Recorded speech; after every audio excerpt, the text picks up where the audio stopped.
Hello guys, आप लोग कैसे हो। आपको सबको स्वागतम मेघा जेट रियल ब्लॉग में। देखो हम क्या कर रहा है। আমি আর হিন্দি বলতে পারলাম না, তাই এবার বাংলাতে শুরু করছি। দিনটা ছিল ঝড় বৃষ্টির। দেখো আমার দাদার মেয়ে কীরকমভাবে টালি উঠেছে। তারপরে দেখছি খানিকটা পরে একটা প্যাকেট উড়ে আসছে। আমি তো ছাদের মধ্যেই ঢং করছিলাম গিয়ে।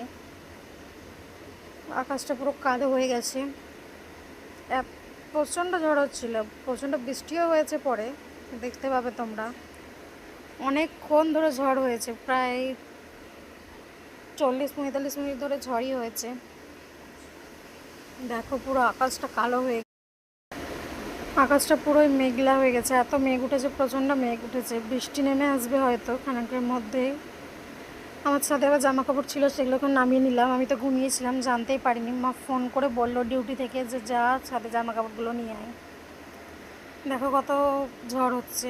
আমাদের কাছে আমরাও ধরেছে, সে আমরাগুলোই। আর মেঘ উঠেছে, তার মধ্যে আবার মানে ঝড় হচ্ছে, আর আমি ঢং করবো না, এটা তো হতেই পারে না। তাই গেছিলাম ঢং করতে ছাদের মধ্যে। তারপরে দাদা এসেছিলো, তার সঙ্গে একটু কথা বলে নিলাম। তারপরে আমি আবার ঢং শুরু করে দিয়েছি।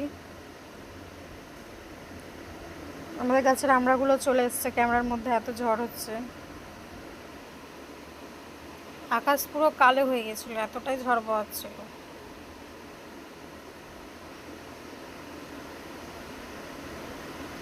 দেখো গাছগুলো কত জোরে জোরে হিলছে, মানে কতটা মেঘ আর ঝড়টা হচ্ছিল।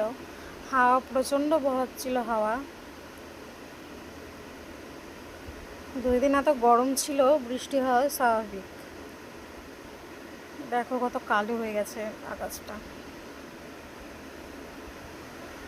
শান্তিময় হাওয়াও দিচ্ছে, যেন মনটা ভরে গেল।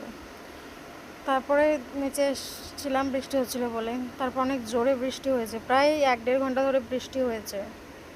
মানে বুঝতে পারছো কতটা মানে মেঘ উঠেছিল। তারপর আমাদের পাড়াতে হাঁস ছিল, সেগুলোরও ভিডিও করে নিয়েছি।